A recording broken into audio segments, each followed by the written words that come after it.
On vit dans l'époque la plus connectée de toute l'histoire humaine, et pourtant les gens n'ont jamais été aussi seuls. Les relations durent moins longtemps, les gens s'investissent moins, on aime à moitié, on part au moindre doute. La question que j'ai envie de poser aujourd'hui, c'est pas où est passé l'amour, mais qu'est-ce qu'on lui a fait. On est au XXIe siècle, l'ère du choix limité, de la gratification instantanée, de l'optimisation permanente. Ton café en 3 minutes, ta série en un clic et ton prochain partenaire en un scroll. Et ce changement d'époque a transformé quelque chose de très profond dans la façon dont on aime. Parce qu'avant, une relation se construisait dans la durée, avec ses tensions, ses silences, ses compromis. Ça prenait du temps parce que ça valait vraiment quelque chose.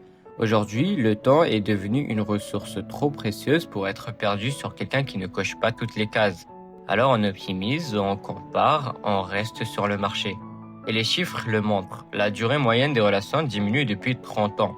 Le taux de divorce augmente et la solitude, elle, explose. Et ce n'est pas une coïncidence. Il y a une idée qui mérite qu'on s'y arrête. Dans nos sociétés modernes, on a dissous tout ce qui était solide. Les institutions, les identités, les engagements à long terme, tout est devenu fluide et temporaire. Et l'amour n'a pas échappé à ça.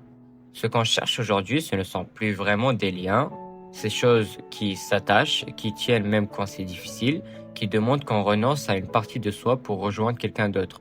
Ce qu'on cherche aujourd'hui, ce sont des connexions. Une connexion, ça se branche et ça se débranche. Ça dure le temps que c'est utile, ça n'engage à rien. Et c'est là que tout se joue. Parce qu'on veut les bénéfices de l'amour, la sécurité et le désir, sans en accepter le coût réel, la vulnérabilité, la durée, la perte de contrôle. Mais aimer, au sens profond du terme, c'est précisément accepter de ne plus tout contrôler. C'est donner à quelqu'un le pouvoir de nous faire du mal, c'est parier sur l'autre sans garantie de retour, c'est accepter que l'issue nous échappe.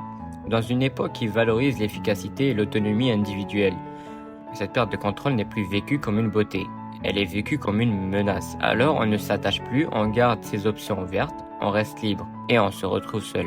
On a aussi changé ce qu'on attend d'une relation. On ne cherche plus quelqu'un avec qui construire, on cherche quelqu'un qui nous complète immédiatement, parfaitement, sans effort.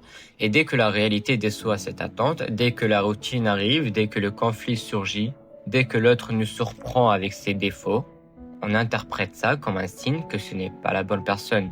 Pas comme un signe qu'il faut traverser quelque chose ensemble. Et les réseaux sociaux ont amplifié ça en rendant visible une version filtrée, idéalisée de ce que l'amour devrait ressembler. Et quand ta relation réelle ne ressemble pas à ça, tu doutes.